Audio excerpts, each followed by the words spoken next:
decentralization is considered to be important because of the connection that it makes to citizens and the fact that it allows governments to be able to better adapt the way that they spend resources to conditions and preferences of citizens at the local level. The fact that countries continue to pursue decentralization, even though there is a mixed record, makes us ask the question, why?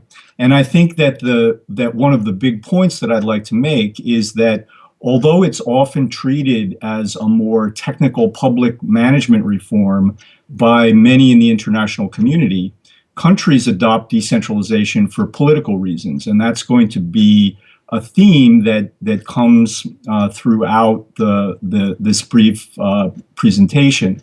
I think the other thing to say is that decentralization is also pursued for different types of reasons. In some countries, it happens in a more stable environment where it is part of a genuine public sector reform initiative. But in other places, it's adopted during periods of crisis when countries use it as a way to try to hold their country together when they fear for its disintegration, and everything in between.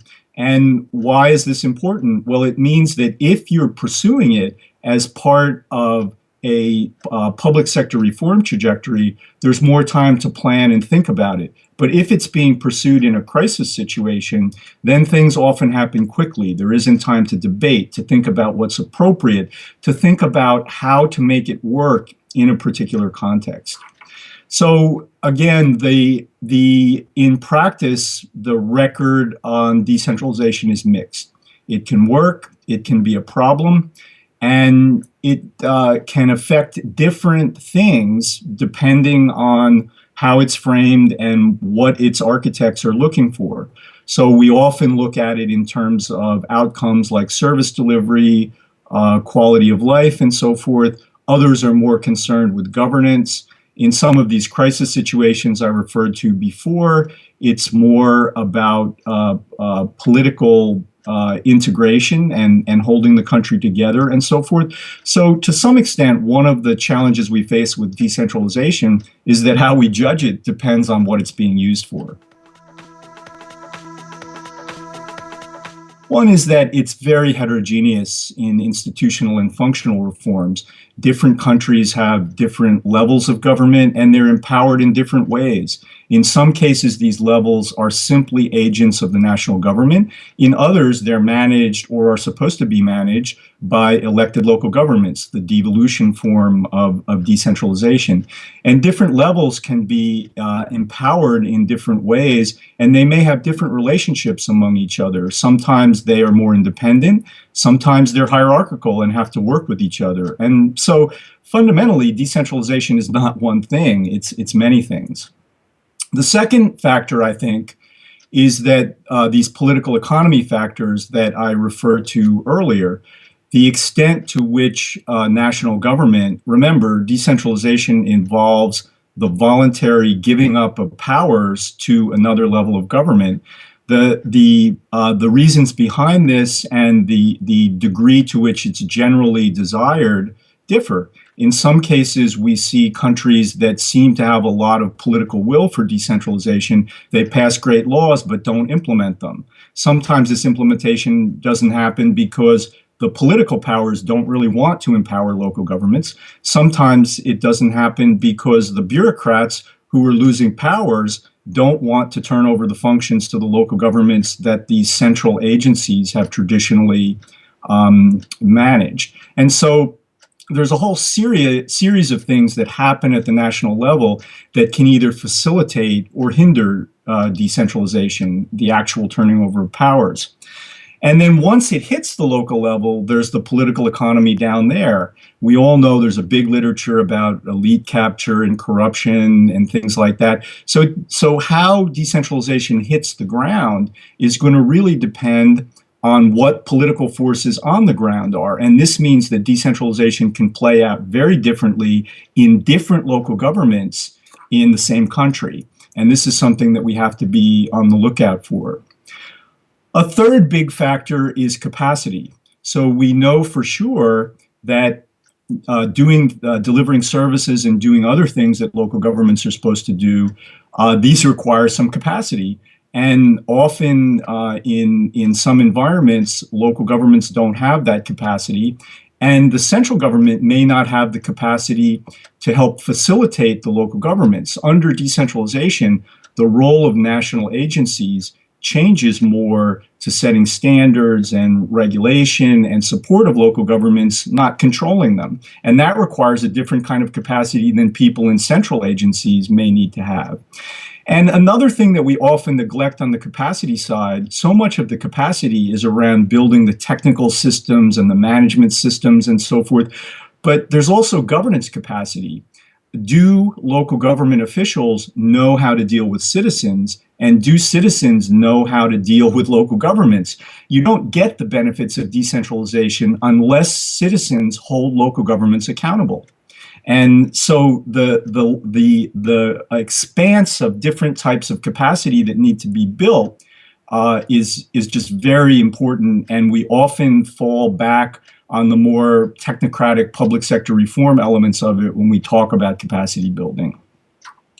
And a final point I would make is that because of all the things I've just discussed, implementing decentralization can be a long, slow, difficult task. And yet we don't focus much on implementation. If you look at the literature on decentralization, there isn't much written about decentralization. It's about design. It's about setting up the system to meet all these normative goals that we believe decentralization can meet. But those goals are often so far away from what actually exists on the ground that it becomes difficult to, you don't just pass a law and say, okay, now local governments are responsible for this and expect them to be able to do it. It's not going to happen. So the process of thinking about how to roll out decentralization, taking into account that capacities need to be built, taking into account that local governments have different levels of readiness to accept decentralization, taking into account that in some places you have a much more vibrant civil society that's going to interact with local governments, and in other places you simply don't. So we need to focus more on implementation. We need to understand the institutional structures and these differentiated structures that I discussed earlier. We need to understand the political economy factors. We need to understand what kinds of capacity need to be built and how to do it. And we need to think about how to make the big changes that decentralization often involves play out on the ground. My own view, after having worked in this for many, many years, is that almost every country can benefit from some degree of decentralization, but the exact nature of decentralization is going to depend on the context and some of the factors that we've just discussed. Some people would argue that it can contribute to reducing conflict and promoting state building, but that it can also reinforce problems by empowering areas of a country that may have prominent disagreements for ethnic or religious reasons or disputes over land or whatever it may be. So again, unfortunately, we can't generalize. It comes down to understanding what's going on in a particular context, in a post-conflict or fragile area, and trying to understand how decentralization might help or exacerbate the situation on the ground. Some people have been criticizing decentralization as being much too focused on this type of decentralization in which local governments are the passive recipients of functions that used to be done by the central government.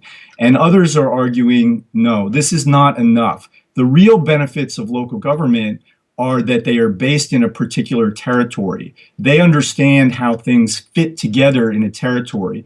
More centralized systems tend to be sector-based, where it managed by central government ministries, provincial or state government ministries, and so forth in particular sectors, whereas local governments are better able to look at how these various services and things fit together in a particular territory and how that can contribute to the local government's general mandate to promote development and the general well-being of their constituents in that territory. Obviously, this is a complicated area and I can only touch on a few key points, but I think I've communicated to you the essence of what's in the reading pack, and I do hope that you'll consult it further and do some of the readings.